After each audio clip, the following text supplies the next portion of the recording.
Good morning everyone, কেমন আছো সবাই?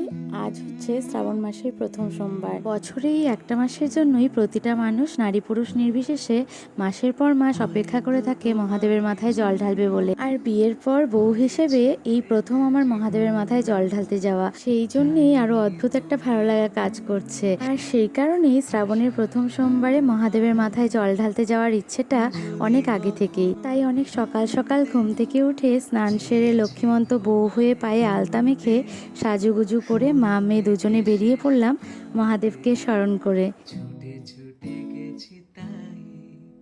বলতে বলতে দেখো আমরা চলেও এলাম আমাদের বাড়ির পাশেরই আশ্রমে। আর আমাদের মন্দিরটা ছোট হলেও দেখো কি সুন্দর না দেখতে। এই যে এখন দাঁড়িয়ে আছি আমাদের ভোলানাথের মন্দিরের সামনে, আর দেখো মা ভিড়ের জন্য বাইরেই দাঁড়িয়ে আছে, ভেতরে আর ঢুকতে পারছে না।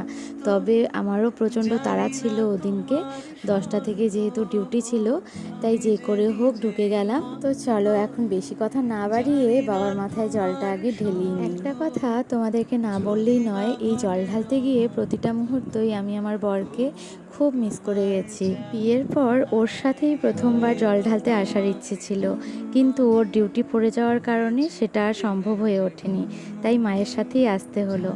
যাই হোক, কি আর করা যাবে, বাস্তবটা তো মানতেই হবে, তাই না?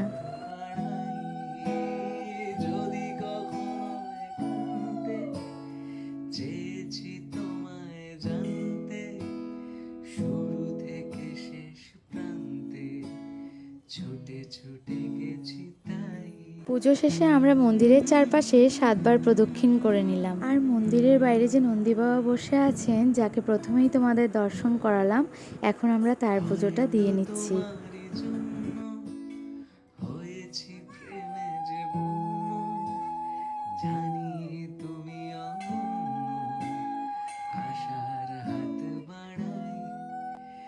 যদি কখনো একান্তে চেয়েছি তোমায় জানতে, শুরু থেকে শেষ প্রান্তে ছুটে ছুটে গেছি তাই। পুজো শেষে প্রসাদের জন্য কিছুক্ষণ দাঁড়িয়েছিলাম, আর প্রসাদে ছিল খিচুড়ি। তারপর প্রসাদ নিয়ে বাড়ির পথে রওনা দিলাম। তো এই ছিল আজকের একটা ছোট্ট ব্লগ। ভালো লাগলে লাইক কমেন্ট শেয়ার করে দিও।